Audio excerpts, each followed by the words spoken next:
ہمیں کہتے ہیں کہ اللہ سے شرک نہیں کرنا چاہیے.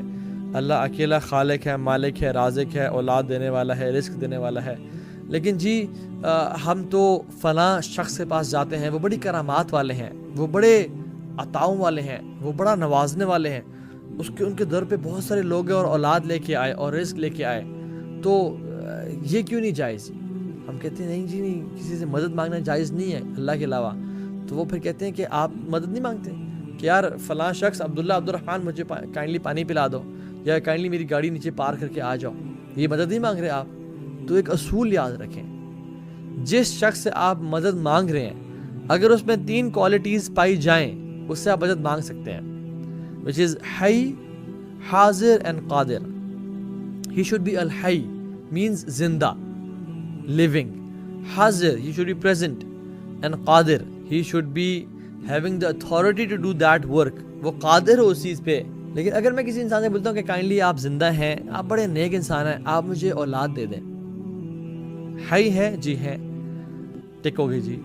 حاضر ہیں، بالکل حاضر بھی ہیں، سامنے بیٹھے ہوئے ہیں، کیا قادر ہیں اولاد دینے میں؟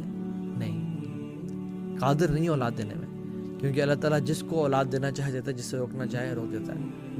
ایک شخص جو قبر میں ہے، چاہے بہت بڑا اللہ کا ولی ہے، اور ہم سب پہ لازم ہے کہ اللہ تعالیٰ کی اولیاء کی قدر کریں، ان کی رسپیکٹ کریں، کیونکہ جو اللہ کے ولی کی قدر نہیں کرتا نا، میری دعا ہے کہ اس کی زبان آج بند ہو جائے. کہ جو اللہ کے ولی کی قدر، جس کا جو اللہ کا ولی ہے، جو اللہ کے ولی کو دشمن بناتا ہے، اللہ تعالیٰ کو دشمن بنا رہا ہے، وہ کہ اللہ کے دوست کو دشمن بنا رہا ہے.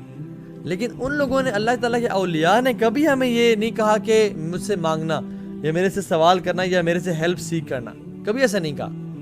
یہ ہم ہیں جو کہ جہالت میں ان سے مانگنے شروع ہو گئے ہیں. میں قبر پہ اگر جاتا ہوں جہاں پہ بہت بڑا اللہ کے ولی فوت ہوئے پہ ہوں، تو جا کے میں ان سے کہتا ہوں کہ میری بگڑی بنا دیں، میری مشکل پوری کر دیں، میری حل کر دیں.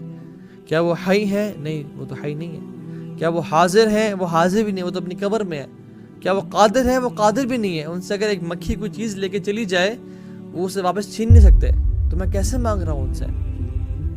ہم کیسے انسانوں سے سوال کر سکتے ہیں؟ شیطان نے بھی ہمیں کیسے گمراہ کیا. اللہ اکبر. وہ ڈائریکٹلی تو لات عزا کے سامنے سجدہ تو نہیں کر رہے، لیکن وہ لنگڑا پیر اور ننگا پیر اور بابا شاہ، کن کن پیروں کے پاس، کالا بالا بابا اور بنگالی بابا اور کن کے پاس جا رہے ہیں کہ ہماری مشکلات کا حل کر دیں، ہمیں یہ کر دیں، وہ کر دیں. اللہ اکبر. حالانکہ مشکل کشا اللہ کی ذات ہے، یہ بات یاد رکھیں. حاجت روا اللہ کی ذات ہے، بگڑی بنانے والا اللہ کی ذات ہے، دستگیر اللہ کی ذات ہے، غوث اعظم اللہ کی ذات ہے. اللہ کے علاوہ کوئی حاجت پوری نہیں کر سکتا. ہر انسان اللہ کے سامنے عبد ہے، اللہ کے سامنے سر جھکاتا ہے، کوئی عطا نہیں کر سکتا. لوگ پھر عجیب مثالیں دیتے ہیں. سبحان اللہ. کہ دیکھیں نا، آپ نے اگر پریزیڈنٹ کے پاس جانا، پرائم منسٹر کے پاس جانا ہو، ٹھیک ہے، تو آپ ڈائریکٹلی اس کے پاس تو نہیں چلے جاتے نا، آپ اس کے اسسٹنٹ سے اپوائنٹمنٹ لیتے ہیں، پھر وہ آپ کو جو ہے نا اگلے بندے کی اپوائنٹمنٹ دیتا ہے، پھر آپ کو ٹائم لیتا ہے، پھر آپ جاتے ہیں ملتے ہیں ان سے. تو اللہ تعالیٰ سبحان اللہ، ہم نے بندوں کا قیاس اللہ تعالیٰ کی ذات پہ کر دیا. کیا پریزیڈنٹ یہاں سے اگر میں اپنے آفس میں بیٹھ کے اس کو بلاؤں وہ سن سکتے میری بات کو؟ نہیں. اور اللہ تعالیٰ یعلم خائنۃ الاعین وما تخفی الصدور، وہ آنکھوں کی خیانت کو بھی جانتا ہے اور وہ دلوں میں چھپے ہوئے راز بھی جانتا ہے.